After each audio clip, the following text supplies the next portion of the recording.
una vez hecho esto, vamos a entrar al análisis de lo que es el artículo 69b, ahora sí particularmente, porque es el que nos da la pauta al tema de la materialidad. ¿Cuál es el antecedente de la creación de este famoso artículo 69?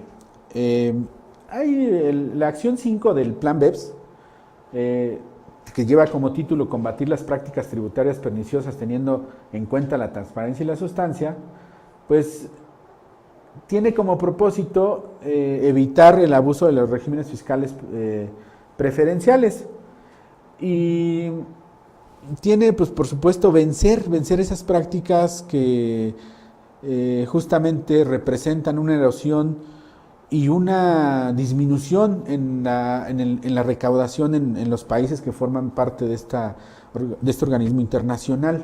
Entonces, digamos, ese es el antecedente, y México, pues por supuesto, está obligado a observar las directrices que le marca esta organización. De hecho, la primer gran medida que adoptó México una vez que decidió adherirse a esta organización, pues es el estudio de precios de transferencia, ¿no? Que verificar que las operaciones realmente se llevaran a valor de mercado. Entonces, después han venido otras medidas que ha adoptado ya México. Ahorita recuerdo el tema de la responsabilidad solidaria. Es un tema en que no le han dado mucho énfasis, pero sin embargo la trascendencia es relevante. Y esto, pues, obviamente tiene relación con lo que hemos visto de la simulación de operaciones, porque esta acción 5 básicamente desarrolla dos ámbitos. La primera es la actividad económica sustancial, es decir, hay que atender a la sustancia sobre la forma.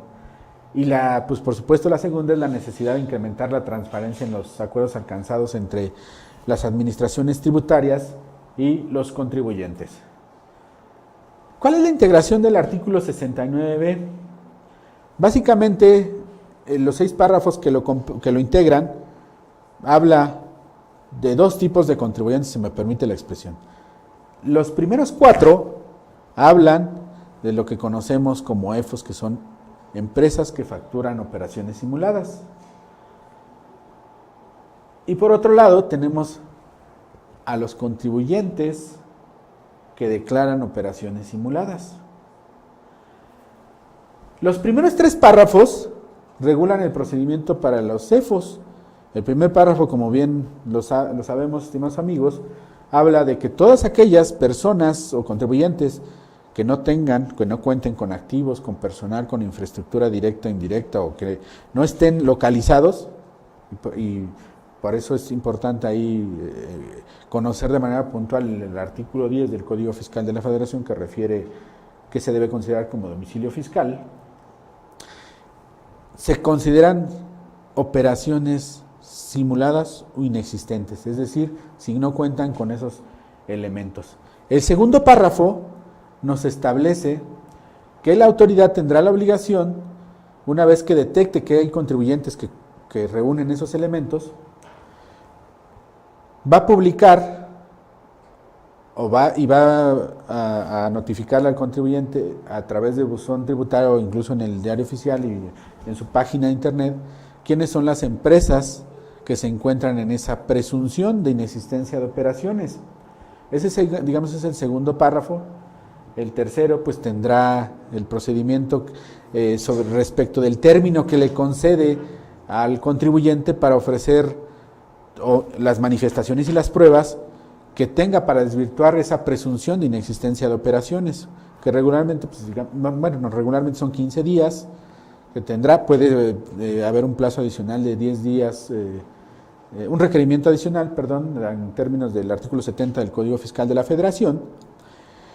Y bueno, la autoridad, una vez que exhibe las manifestaciones y sus probanzas, el contribuyente tendrá 5 días para valorarlas. Bueno, ¿cuál sería la consecuencia?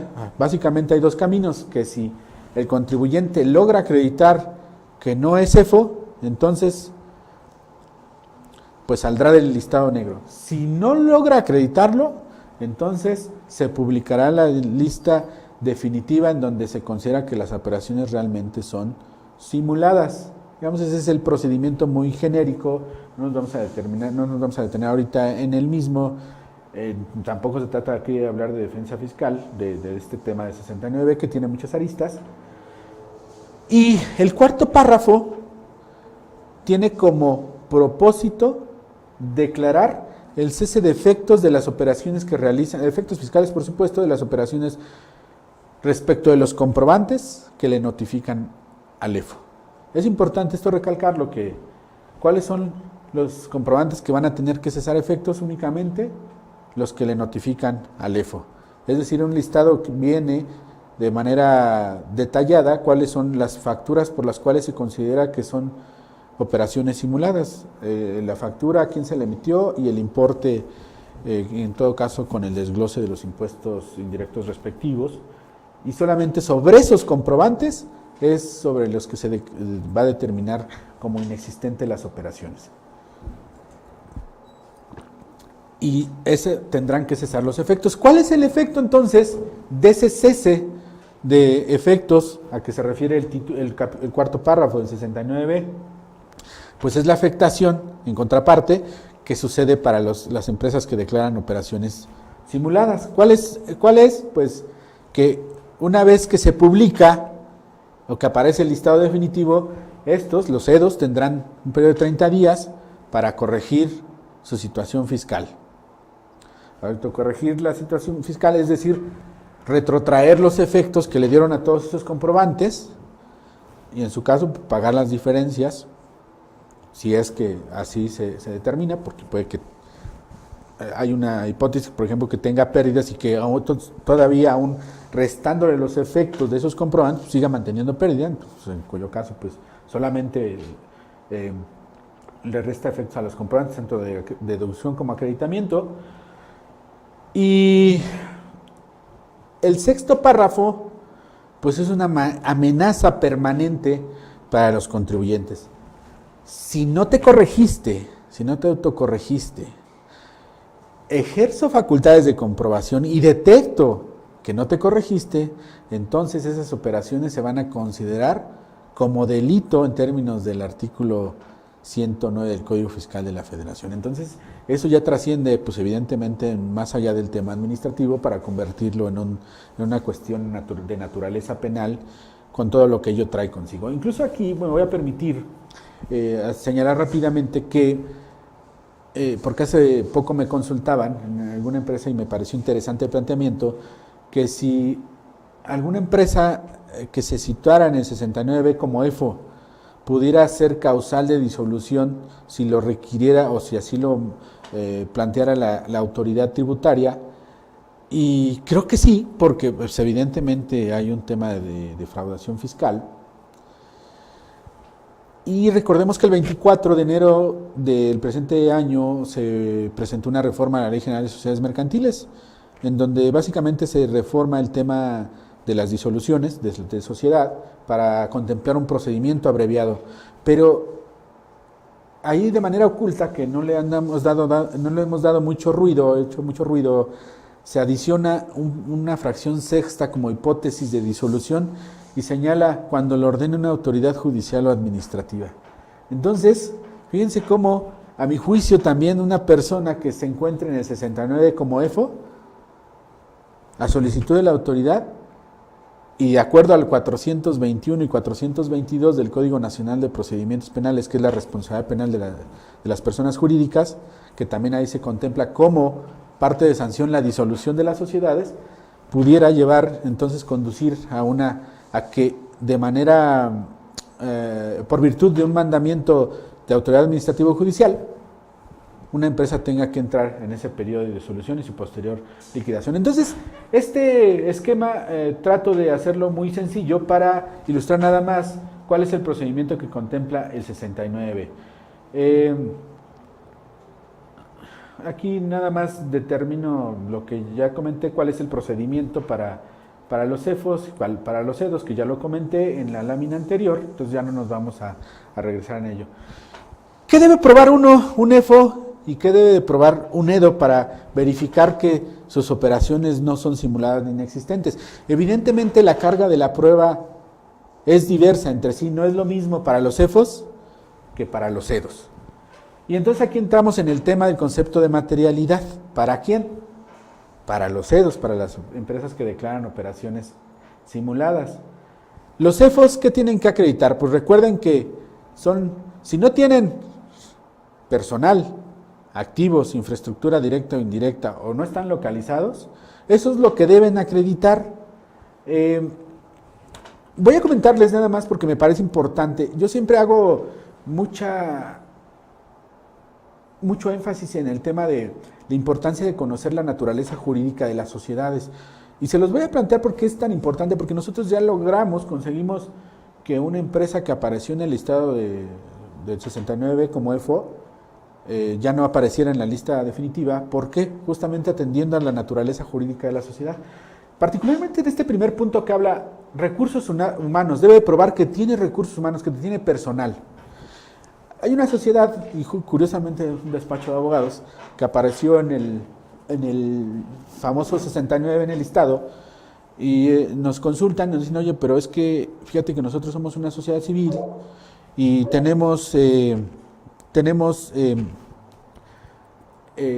aparecimos en el listado, somos 7 socios, solamente tenemos una secretaria que sí está afiliada al IMSS, pues sí tenemos activos, dice, pero lo tenemos otorgado el uso o goce temporal de esos activos, físicamente, no nos pertenecen jurídicamente. Entonces, por esas razones, pues aparecieron en el 69. Entonces, fíjense, nosotros lo que le hicimos ver a la autoridad es que la sociedad civil es una sociedad cuya naturaleza es personal, es decir, lo que importa es la persona sobre el capital, como lo sería en una sociedad anónima. Pero más allá de eso, en los propios estatutos de la sociedad civil, normalmente casi todas, he visto que muy pocas lo omiten, señala que los socios pues, se obligan a prestar sus servicios profesionales a la firma y que incluso tienen la prohibición de prestar servicios iguales, similares, análogos, ya sea de manera individual o a través de otra sociedad, porque la consecuencia de violar ese acuerdo de voluntades plasmado en un contrato social sería su exclusión como socio. Y entonces, pues le hicimos ver a la autoridad que ellos no necesitaban personal para ejecutar los servicios jurídicos que facturaban, porque justamente por su carácter, por su naturaleza de persona, naturaleza jurídica de persona, y civil por supuesto, no requerían, y además tenía otro tema bien interesante. Los equipos, el activo, la mayoría de sus activos, estaban conferido el uso o goce temporal como aportación de capital a la sociedad, pero le seguía perteneciendo a los socios. Logramos acreditarlo también con el acta constitutiva, bueno, eso fue una asamblea posterior, y finalmente la autoridad sí valoró de manera correcta las manifestaciones, las pruebas que le exhibimos, y de esa manera pudo salir del 69, ya no apareció en el estado definitivo. Entonces vean lo importante que tiene conocer la naturaleza jurídica de las sociedades. Yo lo reitero en cada programa que tengo oportunidad de participar aquí en Sinergia, siempre lo manifiesto, porque por cuestiones como esta es que se puede verificar la trascendencia que tiene, ¿no? Entonces, digamos, es un ejemplo para acreditar que tiene recursos humanos y un activo, una empresa que factura operaciones simuladas. La capacidad material, pues obviamente pues hay que probarla también, si no es bueno, reitero, esto nada más es para sociedad civil, pero si no tenemos, si es una sociedad mercantil, pues también hemos observado que, por ejemplo, hay empresas que todo su personal, con independencia de que deban de observar o no lo de la Ley Federal de Trabajo, particularmente el 15A y 15B del tema de la subcontratación y que cumpla con sus obligaciones, pues hay empresas que también han aparecido por no tener recursos humanos. Entonces, ¿cómo puede acreditar que sí los tiene? Pues por medio del contrato de subcontratación, ¿no? de subcontratación laboral. Y obviamente pues ahora podríamos tener muchos mayores elementos, y cómo exhibiendo la documentación a que se encuentran obligados a entregarle la empresa a su cliente, ¿no? Recuerden que se modificó el 27, también el tema de IVA, y está el aplicativo para las empresas de personal, y entonces eso se puede exhibir también como prueba en el tema de los CEFOS. Infraestructura, pues la infraestructura igual y también puedes no tener infraestructura, por lo que la puedes arrendar. O sea, particularmente muchas de las empresas que son franquicias, que sí, franquiciantes, realmente tienen empresas constituidas donde el único activo que tienen son las licencias de uso de las marcas, no tienen otra cosa. Entonces, ¿qué hacen? Tienen contratos de arrendamiento, de activos, contratos de personal, etcétera. Entonces, de esa manera también podemos acreditar que ese tipo de empresas pues, no se encuentran en la hipótesis del 69. Entonces, es interesante, o sea, y lo medular es que son contratos permitidos por el derecho privado, entonces no tendría la autoridad por qué negarnos, si obviamente le exhibimos las pruebas de manera idónea, pues negarnos el valor probatorio que tiene. Obviamente estamos hablando de contrato de prestación de servicios de personal, pues obviamente el pago de cuotas, el timbrado de los recibos, etcétera. Todo eso pues constituyen elementos que nos permiten acreditar las operaciones, ¿no? Entonces, el tener el estatus de localizado, que también es una cuestión que es bien común ahora, tristemente debo señalar que muchas veces los verificadores, pues, ni siquiera nos ha tocado que llegan y te preguntan, oye, ¿está el representante legal aquí? No, no está. Si está la contabilidad aquí, no sé. Y ellos anotan sin tener facultades para ello, y porque no les consta que estuvo el representante legal o que tienen la contabilidad ahí, dan por hecho de que ese no manifiestan, así lo asientan en su acta circunstanciada, de que no es el domicilio fiscal, justamente porque no lograron encontrar al representante legal. Entonces son cuestiones con las que hay que tener mucho cuidado. También cómo acreditar el tema del estatus de localizado, pues también se puede, obviamente es importante tener los contratos respectivos. Eso es importantísimo, y que haya una persona que se encargue de dar, yo sé que es medio complicado porque esto es de manera inesperada cuando tienes una verificación, pero pues adiestrar a la gente a que sí diga que está ahí, porque luego decimos, oye, no está para pero no decimos que para el otro sí, ¿no? Entonces son cuestiones que definitivamente sí provocan que se tenga como el estatus de localizado. Recomendación, verificar ahí, pues ahora es relativamente sencillo verificar digitalmente que tenga el estatus de localizado. Si no está, rápidamente hay que ingresar ahí a la aplicación en el SAT, solicitar que se haga una verificación de comprobante de domicilio, estar listos con la documentación necesaria, el personal también preparado para que indiquen que sí está ahí el contribuyente, ¿no? Y que en esa medida se acredite el tema de lo localizado. Nuestro amigo también, Aurelio Martínez, nos hace también la pregunta. Dice, si realicé una operación con algún proveedor y ese proveedor aparece en la lista negra del SAT, yo que hice la deducción, ¿con qué plazo cuento para aportar las pruebas que dicha operación es real y no simulada? Lo comenté en el quinto párrafo del 69, nos da 30 días para justamente aportar pruebas, manifestaciones. Si no las aportas, entonces el último párrafo, el sexto, señala que en caso de que exista o que los cubra la autoridad al ejercer sus facultades de comprobación, en ese momento entonces se considerarán esos movimientos como delito fiscal. Entonces es importante que estemos alerta, en atención a este tema. Ahora ya existen sistemas que justamente te cruzan las operaciones con las listas, entonces ya es relativamente mucho más sencillo estar al tanto de este tipo de operación. Entonces ese sería el procedimiento, mi estimado Aurelio. Por otro lado, los EDOs, ¿qué deben de acreditar? Pues ellos la tienen también igual complicada. ¿Qué es? Dice la materialidad. Pues ¿cómo probarlo? Pues ¿cómo probarlo? Es justamente lo que vamos a ver en lo sucesivo. La regla 1.4 de la resolución miscelánea nos establece el procedimiento que se debe de seguir para desvirtuar o acreditar que las operaciones no son simuladas y son reales. Esta regla nos remite a la ficha 156 del Código Fiscal de la Federación para verificar cómo el procedimiento de desvirtuarlo. Sin embargo, nos vamos a la ficha y lo único que nos dice, pues que aporte la documentación que considere necesaria para desvirtuarlo. O sea, no nos dice mucho la ficha. Entonces, en la práctica, ¿qué sucede? Que la autoridad nos da algunos cuestionarios que están vinculados sobre incluso pues va mucho más allá de lo que establecen las disposiciones. Cómo lo contrató, cuál fue el medio de contacto, si una página web, quiénes fueron las personas que le prestaron los servicios, claro, en tratándose de este tipo de prestaciones, se cercioró de la capacidad de las personas, cómo acreditó que las personas tuvieran la capacidad de prestar los servicios que le contrató, quién fue la empresa que le entregó las mercancías cuando se trata de bienes tangibles, los medios de contacto, cómo se pusieron de acuerdo en el precio. Entonces, son una serie de preguntas que nos hacen encaminadas justamente a que se acredite, a que con ello la autoridad esté en aptitud de determinar si realmente hubo materialidad o no. Entonces, eso es lo que tenemos que acreditar nosotros, tenemos que preparar. ¿Qué deben probar los presuntos CEFOS?